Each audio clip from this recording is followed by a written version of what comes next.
For many folks, summertime really is the best time to listen to music, whether you're on a backyard patio with friends or out for a drive with the windows down. So that means you've got to find the perfect summer playlist. I've got a couple suggestions. Check this one out. Now you're gone, baby, gone. Gone, gone, baby, gone. And now I'm all alone.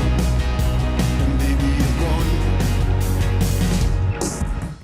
Okay, that's Gone, Baby, Gone from the album Edge of the Earth by Aysanabee, who joins us in studio. Thank you so much for being with us. Thank you for having me. I want to first tell you, you have an incredible voice. An incredible album that just came out. Just so full of talent. You are Canadian. We need to celebrate you here at home first. I want to talk about how you got to releasing this album first. I also don't know how that happened. we were on tour quite a bit the last couple of years, so like I think I just developed this kind of work ethic to kind of like get back and kind of write what I've seen, write what I feel, write where I've been. So yeah, I think last year we played well over 100 shows, and it was just like whenever I was back, I was writing and trying to be in studio. I think I always bring this little mobile recording unit on the road with me that just basically eats up space in my luggage. It never really leaves the. I feel like there's not really a lot of time on the road, so I try to like make sure I'm writing to kind of create little time capsules of where I've been. Yeah, and your last album, Here and Now, got you a pair of Juno Awards. So I'm wondering if you felt any pressure going into this next project? Yeah, you know what? It absolutely ruined me. I think getting Songwriter of the Year, I got like really in my head about it, if I'm being honest. And like, you made history. Yeah, exactly. And you know, I think when I was writing, like for a little while, I was just like, Songwriter of the Year wouldn't write that, you know.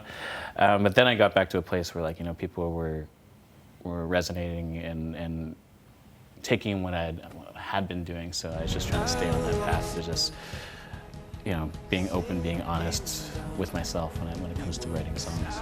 And so what's that process like for you, the music making process? From writing the music sheet, you play instruments, and there's this storytelling component which is so strong in that, and central to the music that you make. What's that process like? Where do you draw the inspiration? Definitely lived experience. Like I write what I see, I write what I feel, I write based on reflection. But I think with this album, you know, the first album was about my grandfather and his stories. The second album, for all intents and purposes, was, you know, a breakup album. This record is, you know, just moments from my life over the last 3 years during this kind of trajectory in the music career, and kind of different places I've been and different crossroads I've been to, and reflections based on that. So this record is probably the most vulnerable I've been, like offering people a window into like who I am and how I see the world, and you know, I kind of hope they feel that too.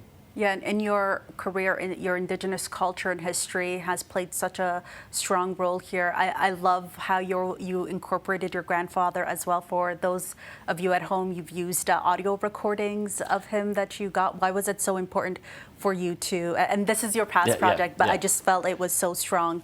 Why do you feel it's so important for you to incorporate those aspects, including your vulnerability? I think it just came from kind of saving a bit of history, and I used to work in journalism as well, so I think that kind of kicked in. But it was just my grandfather's memories starting to fade, and like, you know, like you said, like a lot of Indigenous culture is kind of told by story, passed down, oral history. So it's like I think there's like a different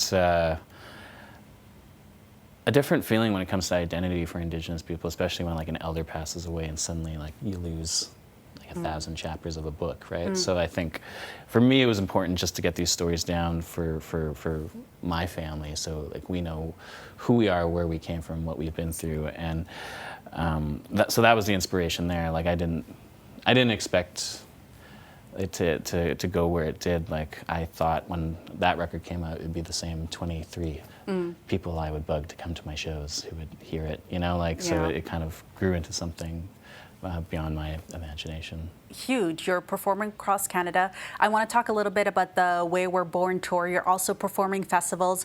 You're going to be performing on the same stage as Blue Rodeo later this year here in Toronto.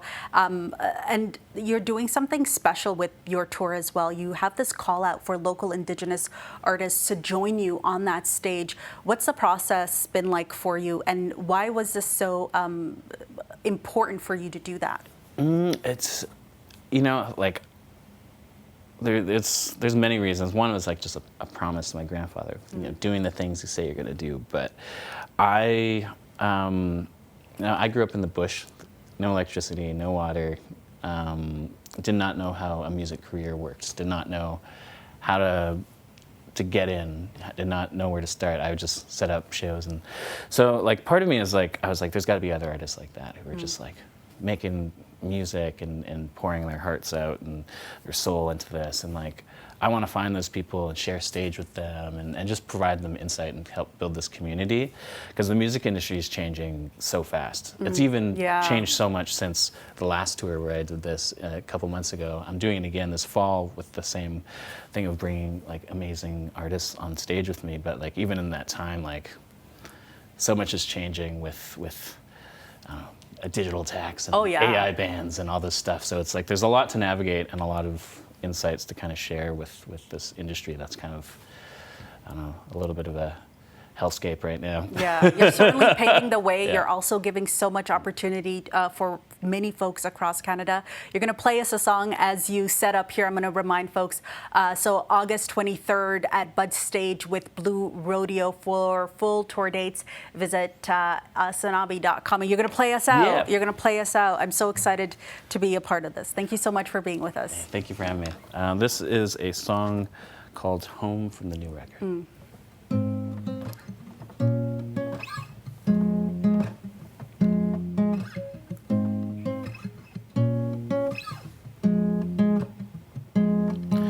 Doesn't have to feel like holding up a mountain.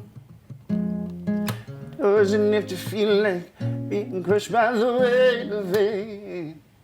If you hold on, hold it up now. If you hope, I hope it won't be enough. If home is where the heart is, then we must be heartsick. We can't go back, we can't go back, we can't go back. And honey, I'm okay with that. You can take everything I have. Go ahead and leave us in the past. 'Cause some things are not meant to. No, some things are not meant to last. It doesn't have to feel like holding back the water. It doesn't have to feel like we're swimming the same. If you tread not tread right up to you. If you hope, I hope it won't be enough. If home is where the heart is, then we must be heartless. We can't go back, we can't go back, we can't go back. And honey, I'm okay with that. You can take everything I have. Go ahead and leave us in the past. 'Cause some things are not mentioned. No, some things are not meant to. Some things are not meant to last. That's amazing. Thank you so much for doing that. Yeah, Such thank a you. pleasure.